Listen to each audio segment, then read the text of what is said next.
Hey, zombie fans, boys and girls, welcome to Reanimated We Are Not Dead edition.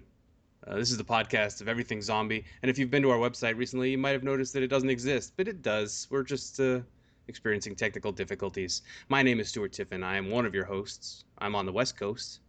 Joining me from the East is my inimitable co-host, H.A. Conrad. How's it going? It's going great.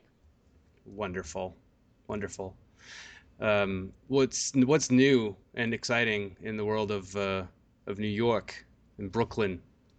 In the world of Brooklyn, uh, you know, I've been watching a lot of movies lately. I'm jealous. Go on. Um, I actually watched The Edge of Tomorrow under duress, and it was surprisingly better than I thought. That is the Tom Cruise vehicle that is Elysium meets Groundhog Day meets Starship Troopers. Yes, and that is exactly how I would categorize it. Fantastic. But the effects are good. There's a lot of the action is pretty good. How's Cruise holding up as an action star?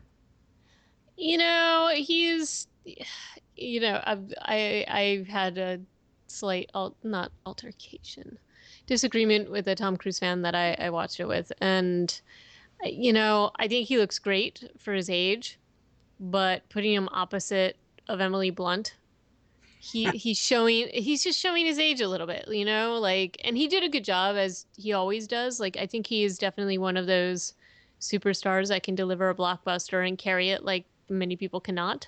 Hmm. But it's sort of, he's starting to feel his age a little bit, I'd say. I mean, So, he's still super enthusiastic and into it, but he's starting to look a little weird. for the record, Tom Cruise is the same age as Jon Stewart. They're exactly the same age. Yeah. And I only know that because Jon Stewart pointed it out when Cruise was on his show one time. If I you was can like, seriously? believe, if you can believe that Tom Cruise is actually that age, because I suspect he might actually be older than he says he is. Um, but I mean, and I think he's great. I think it was a good, you know what, if you're just looking for like an action film, it's fun, it's good, it's interesting enough. I just don't, whenever you have an alien sort of takeover, why do they always have to look like calamari? It was very matrixy on that level. Just saying. All right. So Well, that's what's going on in Brooklyn. fantastic, fantastic. Any other films? You said you've seen a lot. I have. I saw X-Men, Days of Future Past, um, The Amazing Spider-Man 2. Yeah, jealous. I want to see all of these. Yeah, it's in Days of Future Past, definitely worth seeing. So there's a lot of good ones coming up.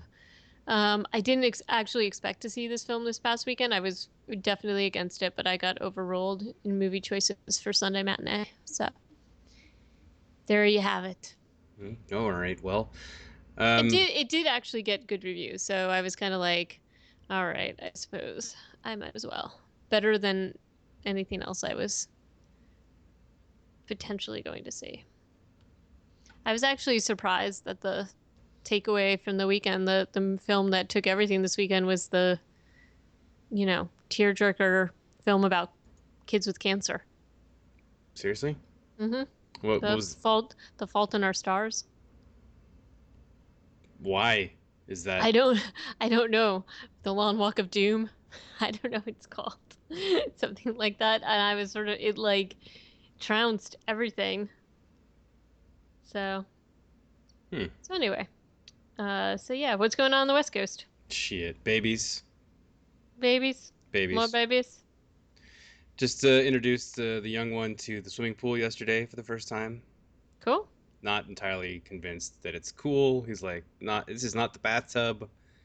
I, you know, I'm not entirely. But it's been like 90. It was 98 yesterday. It's 90 something today. So screw being outside and not underwater. That's my motto. Beyond that, yeah, just trying to keep up with watching Game of Thrones. And did you ever finally catch up on your season 4 of Walking Dead? No. You seriously haven't even seen? It's gonna get This is the spoiled. problem. I know it is. This is the problem. as you know, I have a reluctant Walking Dead watcher in my house, and he really just has no desire to see it. So and work has been a little bit crazy lately. So carving out that time has been difficult, but I will do it. Well, I guess there's no real hurry. We're not going to be reviewing that anytime soon, but you might want to watch it before October, I September. I will watch it before September. Yeah. I'm going. He. I know at some point there will be time for me to watch it. So it's good summer watching. Yeah. Um, but we have actually quite a few things to talk about today. Yeah, we do. We should dive into the meat of it. So yeah, you've we've picked out a bunch of zombie news items to include an article from NBC News, which I kind of hated the first half of, and then it got interesting. Um, practical. Where's this actual article? I mean, not just read the URL. That's the problem with speakable URLs. You can think you can get the article out of that, but no. Practical Reasons to Plan for a Zombie Apocalypse by Kelly Grant. And it starts off with references to the CDC's blog post from several years ago, The Walking Dead, people taking that class that we signed up for and never took a single, never read any of the material for. and and then apps such as the Apocalypse Survival Guide, something that you and I should probably look into. Mm-hmm.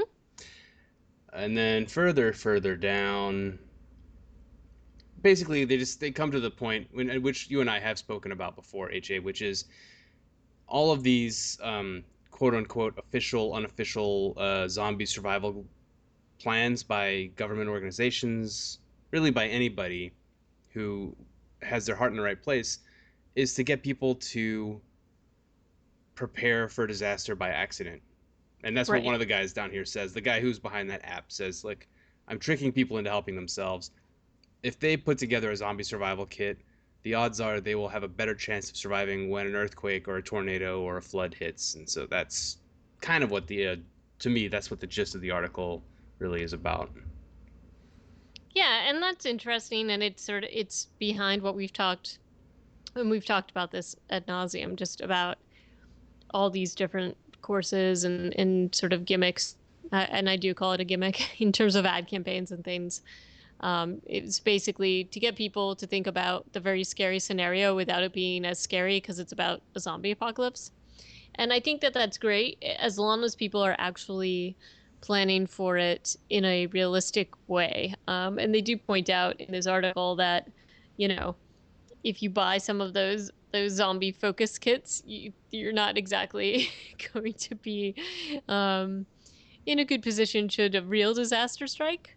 Um, so just the basics, getting people to think about the basics, where to meet, what to have on hand, and all that kind of thing are always good ideas. Yeah. So anyway, I agree with you. I think the second half got there a little bit better. They could have gotten there a little bit more quickly, but what are you gonna do? Yeah. I mean, honestly, ever since ConOp 8088 or whatever the hell it's called, 8080, 8088, 8888 came out, there's been just a slew of mainstream journalists or media outlets trying to just latch onto that and then do a summary of like all this stuff. And you know, this other article that you got in here for ArizonaCentral.com. Oh, Uh, I thought you were going to start to talk about how we should actually be preparing for Skynet to take over since a computer passed the Turing test. no, Did you hear about this? no, I did not. It's pretty scary. Anyway, I digress. So a guy in Idaho, apparently azcentral.com is not just covering Arizona, which is odd.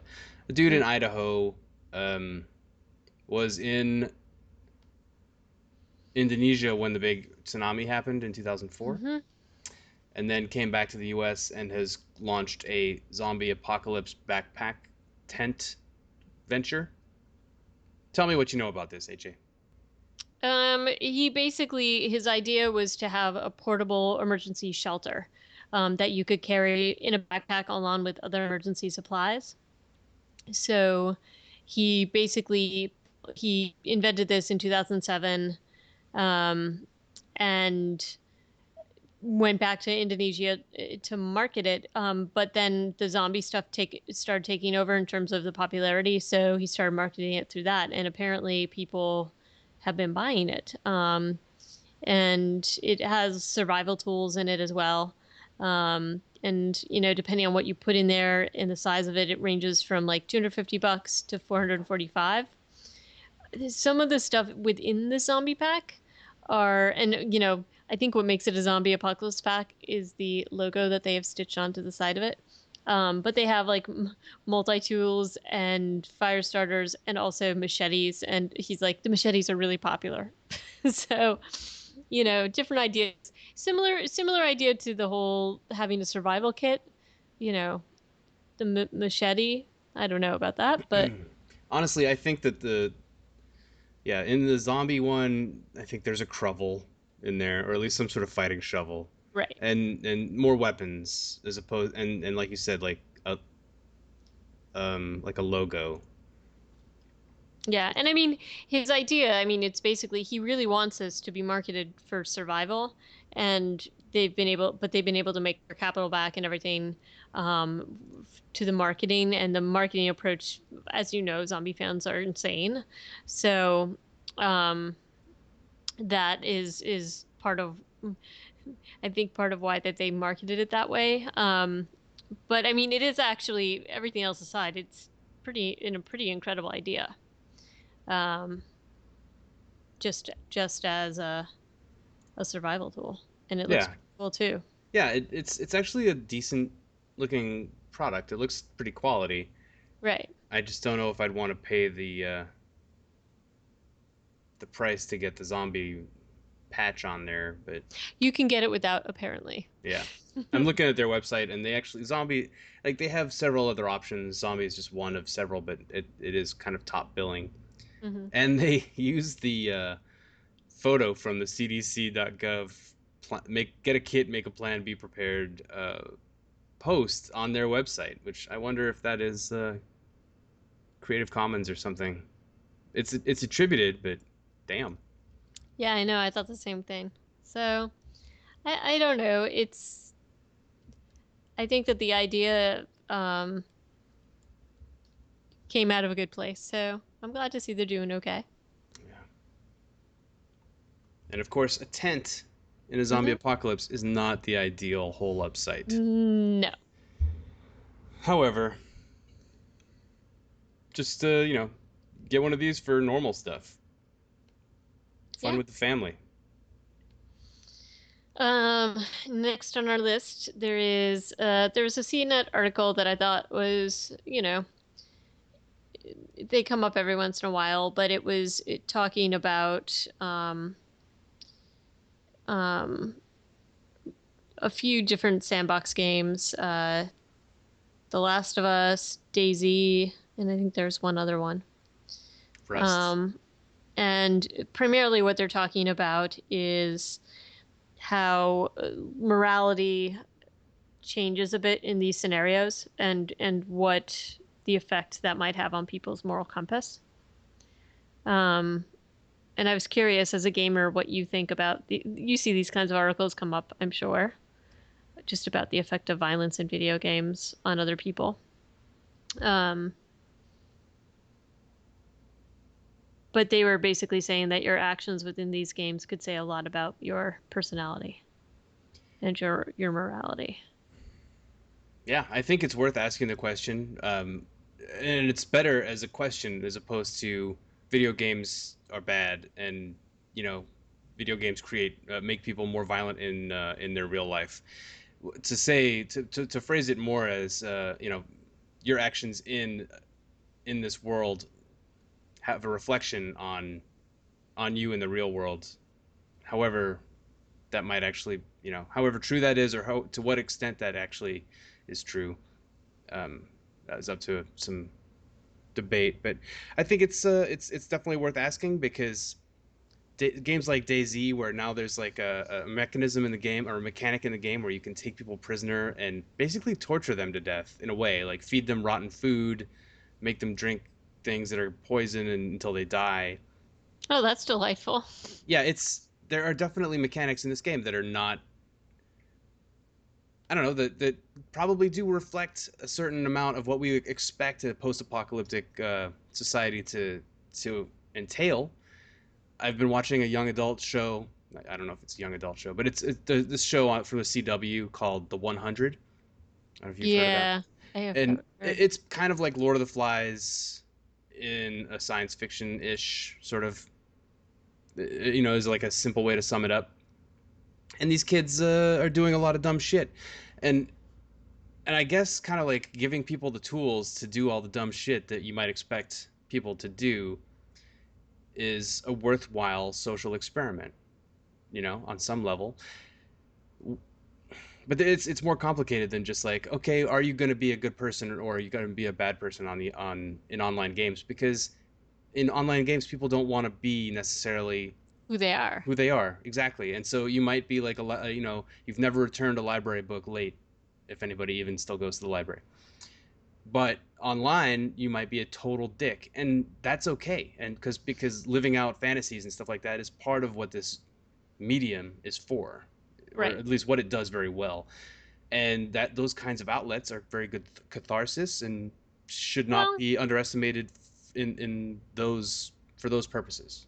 and there's also, especially if you're doing multiplayer games, there's a lot of teamwork involved too. There's a lot of social interaction on there, so you might be carrying out different things because you play a certain role on that team. It doesn't necessarily mean that you really are a troll, Yeah. right? um, but but I also see what you're saying because putting somebody in a scenario that's like a pretty intense thing to be poisoning or killing somebody and torturing them that way too. So I don't know. I have sort of mixed feelings about it, As do I. I'm not saying there's like a right answer. I feel like the sad but thing about DayZ to me is that the people have definitely overtaken zombies as like the biggest threat in that game. interesting. Um, but I guess we will. I don't know. Might be an interesting thing to talk about at some point. I'd have to play more DayZ. I've not bought the standalone, but yeah, Okay. we should both play DayZ and go around and meet people and see what happens. Okay. Let's try to let's make a deal. Um, and speaking of people playing games, there is a new zombie apocalypse game show that has been ordered. It's going to be airing on BBC Three, and which is basically the youth network, and supposed to be up in late 2015. And it's basically going to be called "I Survived a Zombie Apocalypse." And it's going to be 8 contestants who are trapped inside of a shopping mall. How fitting, surrounded by the Walking Dead, and then they have to use their own survival tactics to avoid being bitten by a zombie. So, the goal generally is to stay alive, and also complete tasks necessary for their survival. So, is this basically? It sounds like a Survivor in a shopping mall with zombies. I have no idea what this is gonna look like, but yeah, I also get kind of a vibe of that, trapped in a room with a zombie with that length of Yep. chain that keeps getting longer. I'm interested to see what it looks like. It could be cool. It could be totally cheesy, but let's see what Yeah. happens. Um, it'll be interesting. I bet it gets a pretty big following. Um, it automatically made me think though of Shaun of the Dead. At the end of the film where they see all the zombies kind of doing like the sumo wrestling and the games and stuff like that. Yeah, so, so we shall see. We'll report back on that at some other point. yeah. And in lighter news, have you ever played Age of Zombies? I've never played Age of Zombies. No, I assume that this is like a mobile game. Yeah, it's a mobile game. It's kind of, I don't know, it's a little lame. But one of those little distracting things. I think if you ride the subway, these are the kinds of games that are sometimes fun. Um, but in this case, they now have a zombie T Rex, which was featured in other things, but you couldn't really do a lot with it before, and now you can basically ride the T Rex and cause destruction to the other zombies. So, yeah, just interesting. that they just kind of were like, okay, let's give them a T-Rex with Sure, extra shake it up a bit. powers. Yeah, why not? Um, and then on the other side of things, I had not heard that Morgan Freeman had a show. But he has a show called Through the Wormhole, which is on the Science Channel. And the whole point of the show, had you ever heard of this before? I have, yeah. The whole point of the show is that they talk about different questions, and typically the episodes feature around a certain question. And in this case, or an upcoming episode, he's talking a lot about real life zombies in natures, basically, um, which is fascinating to me. But it's Morgan Freeman, so maybe I'll give it a whirl. It's a Is lot of this stuff that we've again, like we've seen a lot of these in the news. Probably going to be zombie bees, zombie ants, any number of these kind of like parasitic whatchamacallits that are taking over animals in nature. I might watch the episode, but I'm not sold on this as being like brilliant television or anything. Oh no, I don't think so either. I think it's regurgitating a lot. But I didn't know that there were 5 seasons of this show. I did not realize that either. But anyway, maybe we're worth a gander. And Well, so and then I was very happy to see this new poster that you shared with me. yeah, so iZombie upcoming show also on the CW, not unlike the 100. Um, coming in the fall, released a poster for the TV show, introducing a couple of other characters on the show, a couple of actor gentlemen that I'm not sure that I've ever seen before. Then again, I don't know if I've ever seen the lead actress before in anything. But the CW is not a network I watch very often. And so we've got a little bit more of a picture of what's going on. And so the lead character is sitting with a bunch of jars of, we assume, human bits, kind of looking very, very serious and intense. And her two colleagues or co-stars, are looking also quite serious. Everybody means business. Yeah. It's a little desaturated the way the photo is, and it reminds me a little bit of the In the Flesh, actually. Yep, I would agree. So we'll see. I'm looking forward to seeing this one on the CW. On that CW. Not on the CW, however. Little movie called Cabin in the Woods. That's true. Nice segue. You like that? Took me That's a while to good. come up with it. That was smooth. Like butter. So, did you know that Cabin in the Woods was like 2 years late? Yes, I did know this. I knew that it was like very much a below my radar release. And yet, like, and I guess I'd also realized that it was probably a critical success, but box office not so much, based on the fact that I didn't know this movie existed. Somebody told me about it, and I was quite skeptical based on the title, even going into the theater. And then as soon as it started, I loved it all the way through. But yeah, it's a total sleeper hit. Oh yeah. Um, and I think, I don't know if you ever saw Joss Whedon has spoken up a lot about torture porn, basically. Hmm. So there was a specific movie, and it was what was her name? It was the woman from um, 24, Alicia Cuthbert. Hmm. And this was like in 2007 when it happened, and he was very upset about this particular movie that she was in. And I don't know what the name of the film was, but basically he was very vocal about the fact that he was just very unhappy about women, the way women are portrayed in a lot of movies, especially these kinds of movies. Hmm. And I feel like some of Cabin in the Woods is definitely a response to that, and a commentary on that. Um, Not just about women, but our need for this kind of thing in general. Although that being said, it was like a very smart,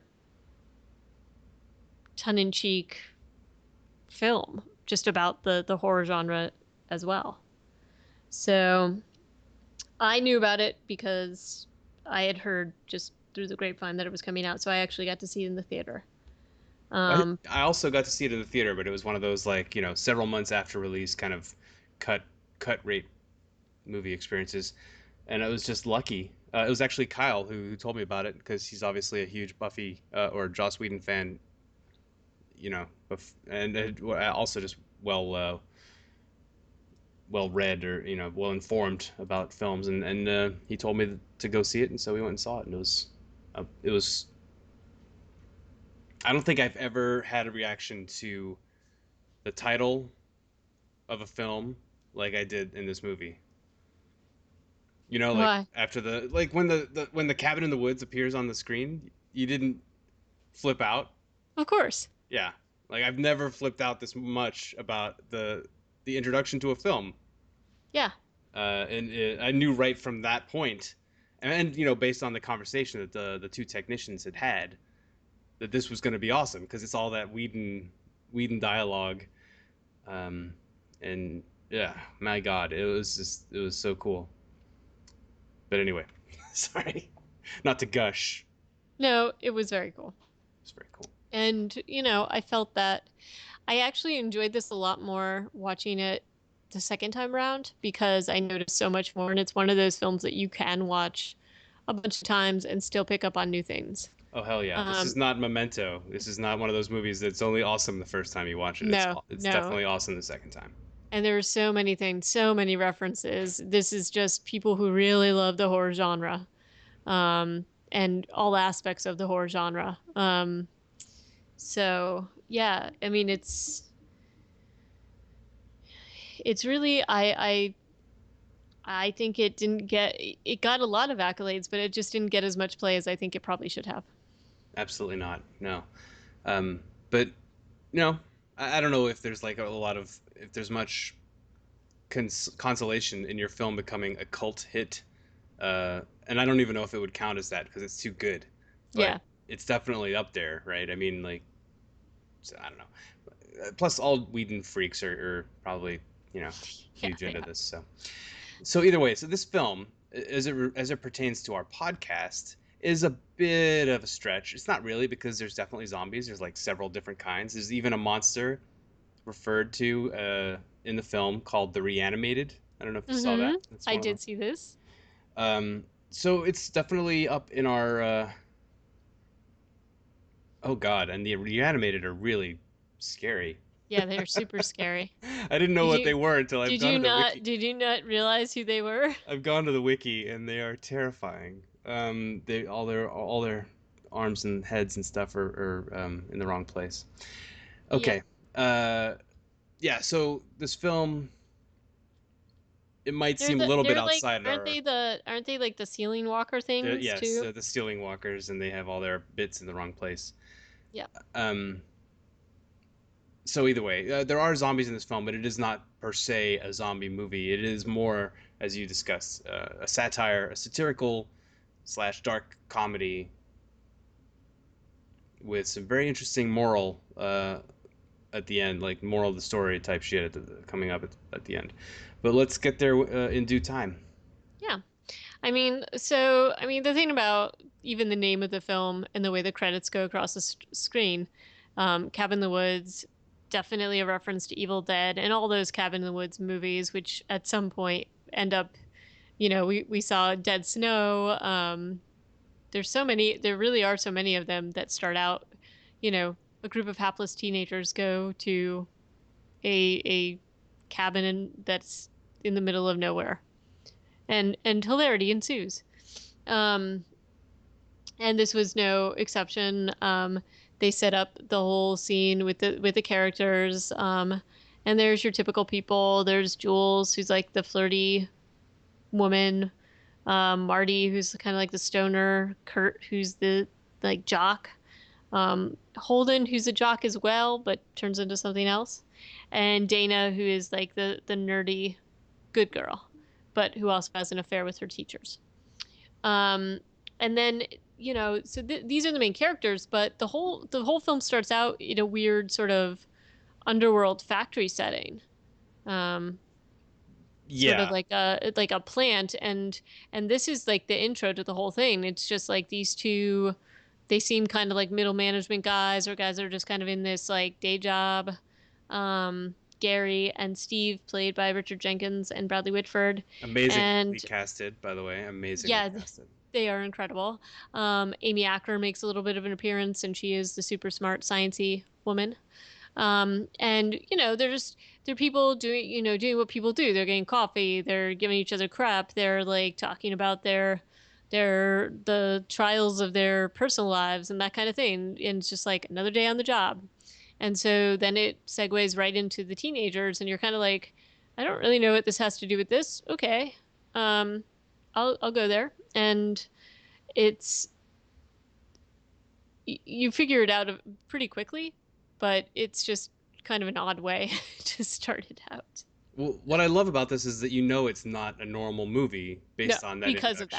that. Yeah, because they've been talking about how he baby proofed his house and how there's some sort of pressure on their day or on their weekend because Sweden failed, and it's down Mm-hmm. to them in Japan, and that's all you really know. It's like, Right. okay, so there's some sort of competitive nature to this, but it doesn't feel that serious at any point. And then they're on like a golf cart talking about getting a screwdriver and drinking beer and taking all the baby proofing stuff out of this guy's kitchen, and then bam, get hit with that title, and again, and then you go to the like much more typical horror movie cabin in the woods type movie introduction with like a girl in her underwear. I would say though, even though you have all these archetypal characters, they aren't exactly what none of them are exactly what they No, they're not what they seem. they They're are. not what they're forced into. Because the Chris Hemsworth character um, is definitely he's smarter because he gives Dana all that good advice on like that professor that she's taking a class with and which book to read. He's supposed to be the jock, but he's giving her really good advice, right? Right. And then he's like, put on some pants, And yeah, like yeah. And the other chick is the so-called the slut or whatever, or sorry, the whore. She's just dyed her hair blonde. She doesn't come across as dumb or slutty, and yeah, obviously, like you said, and Holden is like an athlete. He's got the best hands. He's just transferred. He's a nice guy, but also happens to be very smart. I don't know. It's a very. I thought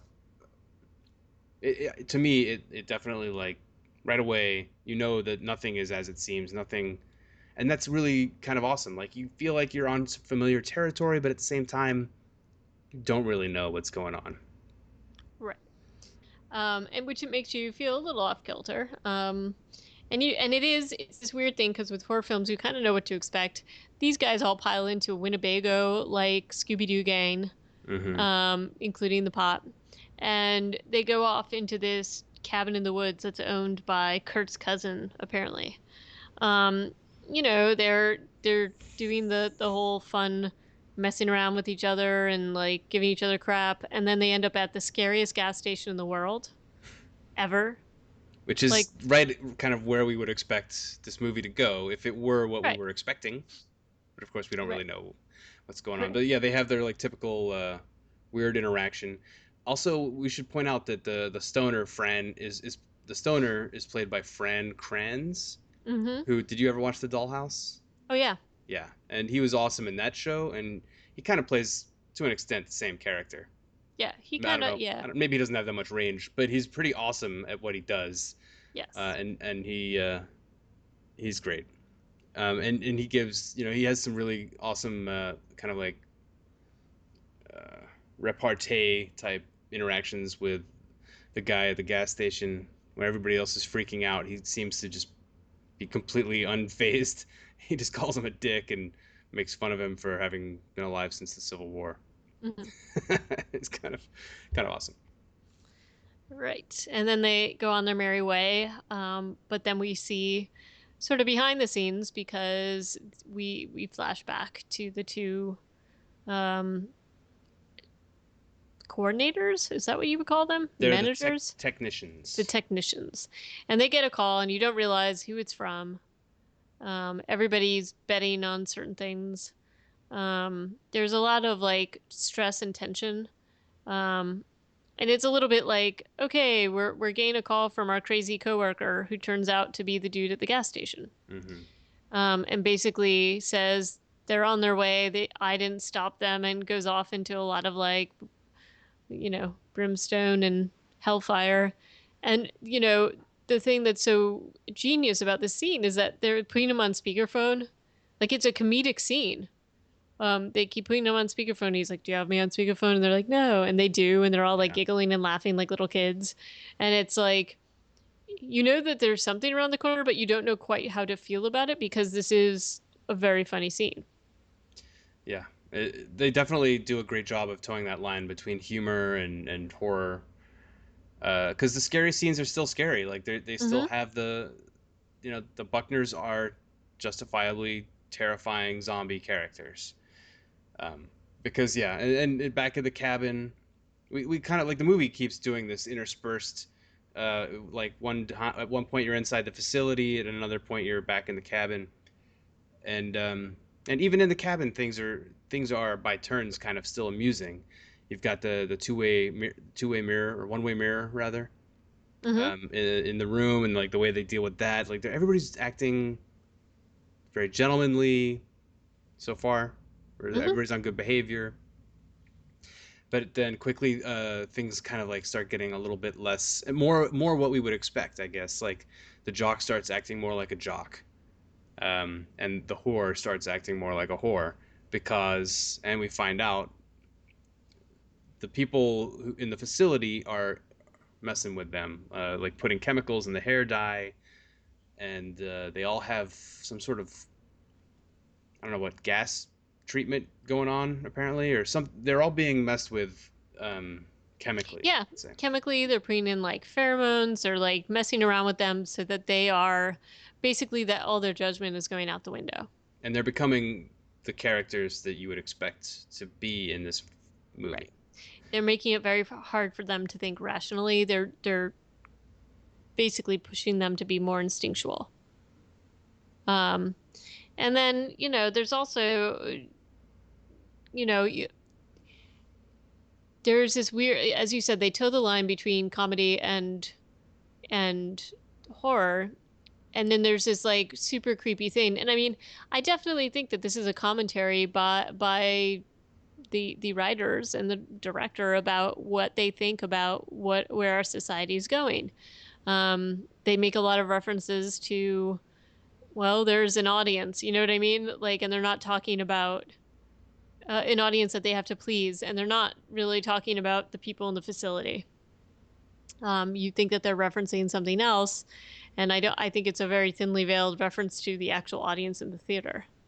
Um, just about how brutal and demanding that they can be, and if they want to see boobs and violence, that's what they're by gosh, that's what they're gonna get. So it's just some very clever messaging that comes through, and it's a fun way to message it. Interesting. I had not gone that far, but I could see how that could be the truth. Um, so we have our basement. They all have to explore the basement. There are some there are some liberties still taken with like sense. Of course, the character played by Fran Kranz is constantly questioning everything everybody's doing, Because he's and paranoid. because he's paranoid as fuck. He's smoking tons of weed, and apparently he's been smoking weed that the people at the facility had been unable to alter. So he's kind of the only one who is not under the influence, and I guess Dana never really seems to lose her judgment either, No, she just gets terrified. and nor does the character played by Jesse Williams, Holden. And honestly, just speaking about these people, this whole cast is fantastic. Mm-hmm. Well, and you see Mr. Helmsworth, who became Thor eventually. Yeah, Hemsworth. Hemsworth, sorry. Um, yeah, and I guess this was all filmed. If it was originally slated for release in 2010 but didn't come out until 2012, can we assume that this was filmed in like 2008 or something? Yeah, I think so. Um, because actually, 2009 in I, Vancouver. I had read somewhere that Chris Hemsworth was up for the role of Thor, and hadn't heard back, and apparently, Joss Whedon put in a good word for him with Kenneth Branagh, Huh. who was directing Thor, and I don't know if it had anything to do with it, but it's just interesting watching this and knowing that he eventually becomes Thor. Yeah. Like humble beginnings, right? Well, he also had a role in the same year in that in the Star Trek remake. He played Oh, true. Kirk's dad, Yep, true. but so it's not like but yeah, definitely kind of laying the groundwork for him to become a superstar as he is now. You Yep. can't be Thor without being a superstar, right? Right. But anyway, I mean, the other interesting thing with this movie is that there's this idea that somehow if these characters don't sin or don't transgress, that they won't be punished, but that there really isn't a way around that for them, that they will transgress. Like they're Yeah. basically they're totally set up to transgress, because who doesn't do that? But other than the whore, who else transgresses? I guess they drink. Is that a Well, because transgression? they go down into a basement that they have no reason to be there, and they start going through stuff, Right, and they choose. Yeah, and they I guess choose. that's the kind of the decision point there. And again, only Fran is like, "What are you doing? Let's not do this. Let's leave." I know. He's like, why would we go down there? Like he's the voice of reason Yeah, throughout this whole film, really, and it's one of my favorite lines that he has. It's sort of like, it's playing with that whole thing, because when you're watching a horror film, he's saying exactly what you would say to the screen. Like, don't go back into the house. Don't. Why are you going down there? That's a bad idea. You know what I mean? Like he's yeah, he's definitely like this voice of reason, um, but they ignore him. And I think one of the best lines he has in this movie is about the Latin and not speaking it.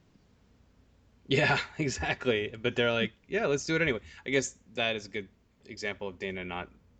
Well, I mean, you know, why would you not read the Latin? Why would you pick up this weird? Okay, so they go in the basement. They pick up the. They have lots of choices of things to pick up.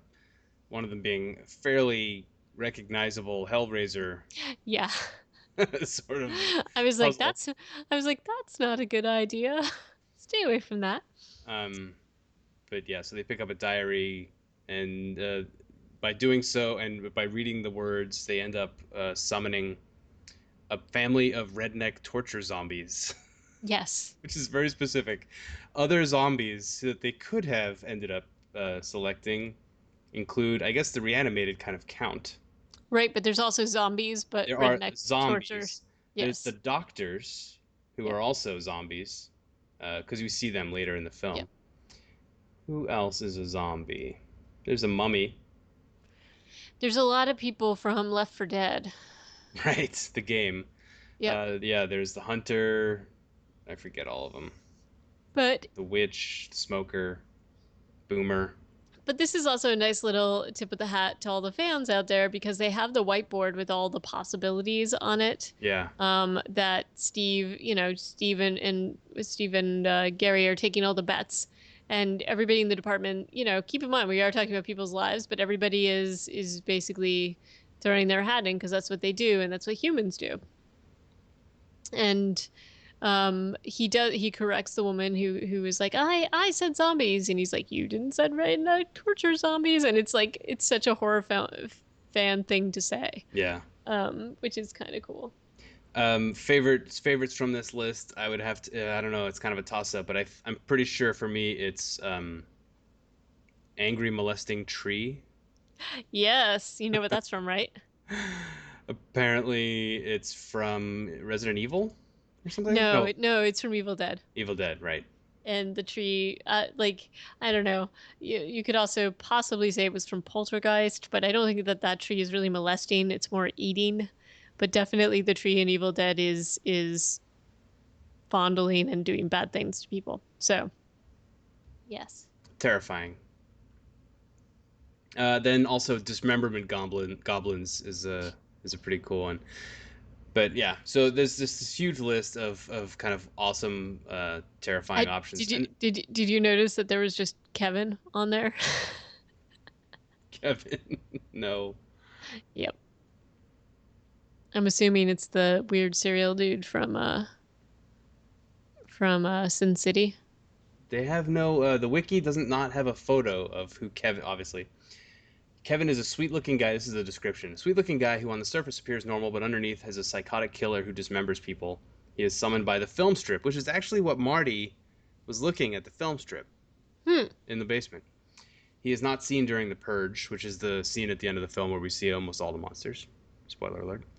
In the novelization, Kevin is described as a quiet, normal-looking person with a small smile on his face who calmly walks through the chaos until he comes across an injured guard and then exsanguinates him in a second. Hmm. I did not know this was based on a book. Me either. But cool. Very strange. All right, so Kevin potentially not the scariest. There's a lot of, I mean, there's also a huge list of monsters that are seen in the film or otherwise referenced in other materials that are not on this list, Mm-hmm. such as Dragon Bat. Oh wait, no, Dragon Bat is there. The Mm-hmm. stuff we see are like Cyclops. There's the Cthulhu, which makes an appearance.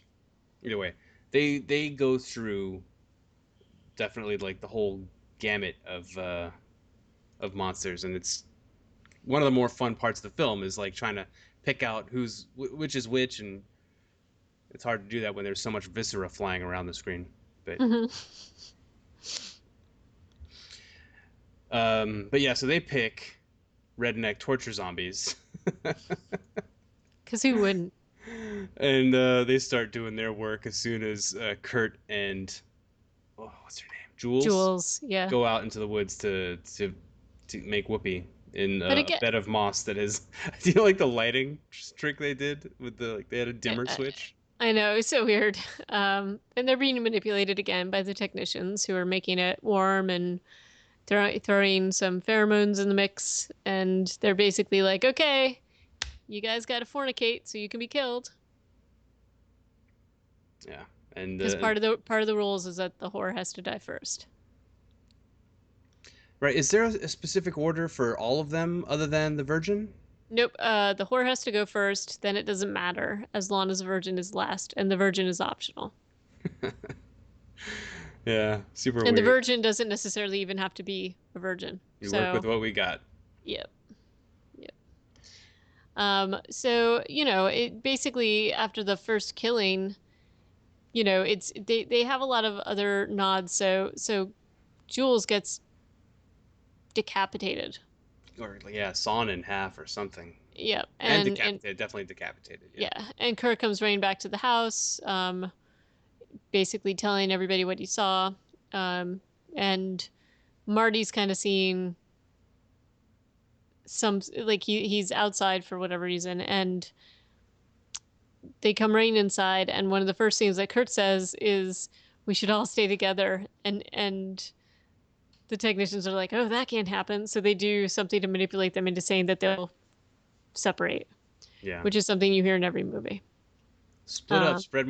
Yeah, we'll cover more ground, yep, and then yeah, basically from here on to like almost the end, it's kind of what you would expect. it's It's a trope after trope. yeah, it's a fairly typical horror film. So characters start dropping off. Marty gets dragged out of a window and we assume killed after he finds a camera and and comes to the conclusion that he's on a reality TV show, which I thought was pretty funny. I thought that was great. And then the others, They like make a run for it yeah, and almost make it out, and they have some more of this like behind the scenes stuff that some demolitions department had forgotten or had not they didn't get the collapsed the order. tunnel. Yeah, and so they have some behind the scenes kind of drama there. And then Kurt decides to try and jump the canyon on his dirt bike, and that's like a departure from what you would expect in a horror film, I guess, because Yeah, he but hits that. he gives a pretty brave speech, goes off Hmm. in the sunset, and just bites it hard. And then apparently there was a zombie in the RV the whole time, Hmm. as it kills Holden in a nasty way, and then finally Dana's the only one that we know of who's left alive, and shit is going badly for her. Yeah, really badly. I mean, so, back at the ranch, all the technicians and everybody who's been involved in this are super excited. And all during this time, when every one of them is getting killed, you see this weird sort of ritual thing happen, some sort of these outlines of people that then get outlined in blood after every kill. So you assume that that has something to do with what they're doing. But they're psyched. They did what they need to do. Dana's the last one, so they think until, and so they're all like drinking tequila. Well, before you even get there, like Bradley, fuck, what's his name? Bradley Whitford is speaking like kind of like sadly about Dana. She's getting beat up by one of the torture zombies. Weirdly, Oh, like she's beat up, getting the not killed. crap beaten out of her. Yeah, and he's just like, God, she's got She's so much got a pluck, so heart. much spirit, and he's speaking very wistfully, and then suddenly, like, he gets interrupted. He looks over to the side, and he just starts yelling, "Tequila is my lady!"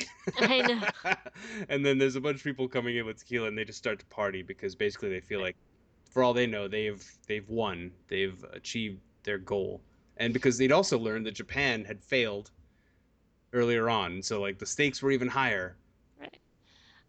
But because it's a Joss Whedon film, things are not as they seem. There's always going to be some weird twist. And they get a phone call on the red phone, which is bad. Yeah, so that's the director, Mm. whatever. Yeah, and that basically just lets us know that something unexpected is about to happen, and that unexpected thing is that Marty's not dead, and he knocks, or he basically distracts the zombie that's beating the crap out of Dana for half an hour, and so they can kind of scamper off, and they run into a hole in the ground and kind of break through the reality that we've been, that the film is basically crafted. Right. Uh, Um, yeah, it's definitely a what's behind that curtain. Don't pay no attention to that man. Very Wizard of Oz. yeah. But this is one of my favorite parts of the movie because they go down into the underground portion and they are in this glass cube elevator type thing. And as they are going down, they see all these crazy and horrific things, and you see the things that were attached to the items of the basement, Some and of it's them, yeah. some of them. It's pretty cool. This is definitely like the coolest part of the film because it's like you get to see all this stuff without having to worry about the ramifications of it for a minute anyway, right? For Like, just a moment, yeah, because they're safe from it. yeah. So you got like werewolves, you've got the Hellraiser guy, Pinhead, or whatever this movie's version of that is. Hmm. Um, all Oh, kinds of he's terrifying stuff. so Hellraiser. It's so I mean it's their version, but it's obvious what he is. Yeah. Um, and so they just kind of are cruising along in their elevator. The technicians figure out what's happened and realize that they are down with them, and send security to go and pick them up. But with the rules that they have to kill the clown or Joker or whatever his name, the The jester, fool, the the fool, fool, sorry, before the the virgin. virgin dies. And so when their elevator opens and there's like a security guard there, he tries to like split them up, and then because they're in an elevator with a still animated zombie hand that distracts him so that they can kill him. And it was, yeah, I don't know, it was funny. It was a funny The death. the zombie arm was awesome. Yeah, he's like, good job, zombie hand or zombie arm. And then and from here it just gets bananas, doesn't it? Yeah, yeah. And they get kind of trapped into this security booth and notice that there is a purge system button, which I agree. I don't know that this was a very good idea to have. It's a terrible idea. Yeah. Why would you ever need to have this? But okay, red button is red, you're gonna press it. Of course, people always want to press the red button. So they do, and this is Dana and Marty, and basically they release every single possible nightmare into the underground facility, and it's just this. It's oddly satisfying because they've basically been tortured this whole time, and they're basically like, okay, you guys puppeteers, you did this to us, we're gonna do this to you. Yeah. Of And course, it's every they're in nightmare. the same facility, They so are, but still, I mean, what did they got to lose? They already were gonna die before anyway. yeah. So, and there's like references to it. There's the Grudge, the molesting tree. There's definitely a molesting tree in there. There's so many like weird and creepy things that get released, and most of them have appeared in different horror films. So I was really impressed with this. I think that they did a really nice job. And as they're running, and so they're finally running through the facility, and they're seeing all these like random workers being killed, Mm-hmm. and it's like you kind of want to feel, you do feel bad, but you kind of don't because they've already just put these people through hell. Um, Yeah, but also the technicians are watching everything go to hell on their monitors, and so you see, it's an awesome way to show you that like people are dying everywhere around them, mhm, including the intern we don't see die, but there's a dude who's like at the party earlier was like I'm an intern, or talking about mhm. he was, and there's a scene of him like I think in a bathroom just holding up a sign to the camera, which I couldn't read, but it was I couldn't basically either. to the gist of like help. Yeah. Because on every other monitor around him, people are getting destroyed in terrible ways, like lit on fire with gasoline, just mostly eaten. It's bad. There's a nice little nod to Jurassic Park. Did you catch that? Which one was that? Oh, no. On one of the monitors, you just see kind of like a velociraptor walking through to the kitchen, and No. it's like the exact same shot from Jurassic Park. Like Excellent. they took. I mean, these people are obviously fans, and they took such care with this that I was really. It was one of those things like, I hate to say it, but it was like one of those Where's Waldo books or something where you're trying to figure out everything that they're showing.